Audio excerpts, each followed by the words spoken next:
Before I let you go though, Ryan, I get him asking you how long a piece of string is, but would you make a Nancy as an appointment? Is it a bigger gamble than normal? I get most appointments these days are a gamble to some extent, but I don't know. I feel like this one's a wee bit more of a gamble than usual. Yeah, I mean, I think it certainly will go down as a gamble, but I mean, for all the accusations that Celtic fans have been levelling at the board over recent times, one thing you can't say is, the fact that they've, apart from Tony Mowbray in 2009, 2010, just about every managerial appointment they've had since the turn of millennium has been a success. Yeah. So they have got a good eye for a manager. I think it's Paul Tisdale who's has been mainly leading the search for this one. And he has thrown his full weight behind Wilfried Nancy to get the job. So again, you just got to trust their judgment on it. I'm sure there would have been countless candidates interviewed for the job, but Wilfried Nancy, again, Celtic are thinking outside the box. He is an upcoming coach. You listen and read about what people are saying and who watch and are involved in MLS, and they can't speak highly enough of him. So. I think anyone who's kind of turning their noses up at the appointment should be wary. A lot of people were sceptical of Ange Postecoglou when he arrived from. I know that's the obvious comparison, but it is, it's true. A lot of people were sceptical when Ange Postecoglou came over. Who is he? You've got that famous Alan Brazil clip with him laughing at his name, but. Look what he turned out to do over the course of 2 years. So I think the thing with Nancy is he's definitely got a style of football as well, which will fit Celtic's DNA. His attacking style of football. He has won the MLS Cup. I think he was named the MLS Coach of the Year as well. So it might not be. I think he's 48 years old, so he might not have the experience and the CV of some of his Celtic predecessors, but. I think it's obviously going to be a bit of a gamble on it, compared to bringing in someone else with a more experienced CV. But I think, Celtic fans have just got to trust the board in this one and the decision makers, because, as I say, more often than not, they've got it spot on. In the comments there, you can see Mark saying it's a gamble that many fans expect Ange 2.0. If he doesn't hit the ground running, it will be panic stations. Marty says there's no guarantee he will be Ange, but Scott, but point to Scott, Ange had a lot more experience. That's actually what I was going to say to you, Scott. Ange had been obviously to the World Cup with Australia. He'd managed in Australia. He'd managed in Japan. I don't know what it is. There's something I think it's the lack of experience which is making me a bit kind of worried for Wilfried Nancy. Daniel, I think you're right to think like that. Look, as we say, every managerial appointment's a gamble, but I do think this is probably a bigger gamble than most, because of the lack of experience in terms of just where he's been. There is a comparison with Ange, but like you say, Ange had a lot more experience behind him. He'd won trophies, he'd won leagues, he'd been to a World Cup. So it's slightly different.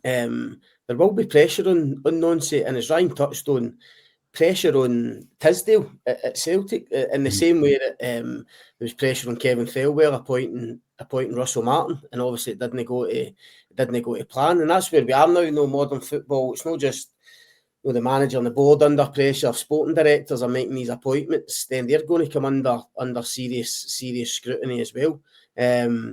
So, as the caller said there, Nancy could come in, hit the ground running, and blow everyone away. That can always happen. But I do think fans and guys like ourselves are right to be sceptical and ask questions because of that lack of experience. You don't know how he's going to adapt. New country, new league. Ryan will know better than me, but I think he's a kind of 3-4-3 man. I think that's his kind of system. So right away, you ask, well, where the guys like Jota, Maida, Tuneki, where do they really fit into a 3-4-3? If they're not playing making out and out wingers, unless they're wing backs. He is a guy with a very specific style. I listened to one interview with him, and I always kind of worry, because I think he said the line that probably no foreign manager should ever say, even though I think Ange probably got away with it when he said something along the lines of, I think he just won a big game with Columbus Crew, and he said, look, it's not it's not about the winning. It's not winning's not what matters. It's how you do it. Well, unfortunately, winning is all that matters here, and he'll find that out pretty quickly. But of course, if he can win, and he can win, the Celtic way in a certain style, then he'll be a big favourite immediately. But there's no denying there's big pressure. Same with every manager. We're going to talk about Rangers. Danny Rowe's only been in the job a matter of weeks, and people are already talking about if the next few results don't go his way, he's going to come under pressure. That's the nature of the beast here. So we'll see. What will be interesting for me as well is who's going to be sitting alongside Wilfried Nancy when he is eventually paraded in front of the press. We've not had the chance to speak to Paul Tisdale since he was appointed head of football operations last year. Peter Lawwell, Michael Nicholson. But I think the last time Michael Nicholson faced the press was when Brendan Rodgers was unveiled in 2023. Right. So obviously the shareholders didn't get the opportunity to ask questions at the abandoned AGM as well. So who sits alongside Wilfried Nancy will be interesting, and it's amazing to say, but Nancy could actually become a sideshow. The main questions might be directed at the chairman or chief executive or the head of football operations. And also, to a lesser extent, Ryan, who's going to sit next to him in the dugout? I mean, I think we know he's going to bring a couple of coaches, his men with him, but we're led to believe there's going to be a Celtic man there. I think Sean Maloney would need to be kind of favourite for that role, surely, given what he's done with Martin O'Neill the last few weeks. But whoever it is, that'll be crucial. We always say it when these managers come into Scottish football. I think it is important that they've got somebody. Yeah, they've got somebody in there that knows the game, knows the environment. Can just fill you in with everything that you need to know, and not just stuff about the Scottish game, but just even stuff off the pitch. The whole landscape here, in terms of Glasgow. So he'll definitely need somebody kind of Celtic minded in there with him. So it'll be interesting to see. Yeah, I mean, John Kenny's a massive loss, obviously, to that background team. He's been there. He's dedicated more or less his full career to Celtic, but obviously in the coaching capacity, he's been there since the Ronnie Dyla days, and he worked under so many managers. So I think he was the kind of glue that kind of kept the kind of he continued. He was the constant coach. Yeah. So I think Sean Maloney's done I think he's been more or less been the coach on the field. I think. Obviously Martin Neal's been the figurehead, but I think it's Sean Maloney that's been leading the coaching sessions. We speak to Arno Engels today, and it's fair to say that Mark Fotheringham as well is an extremely popular figure in the coaching staff with the players as well. He's a big personality, so it'll be interesting to see if he'll be sticking around as well.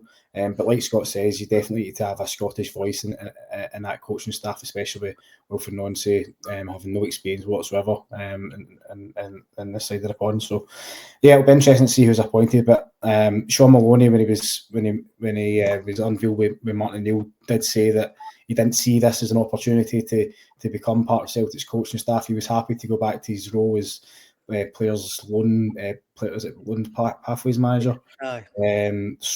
But whether his mind will change if he's offered the job, I think it probably would. So yeah, it'll be interesting. It'll be interesting to see. But I wouldn't be surprised if both Sean Maloney and Mark Fotheringham stuck around. Yeah, there is a link there with Maloney, isn't there? When you think of Henry, because Maloney worked with Henry with the Belgian team, Nancy's worked with Henry, so you think he would obviously speak about it. So it seems to fit that he would certainly be part of it going forward.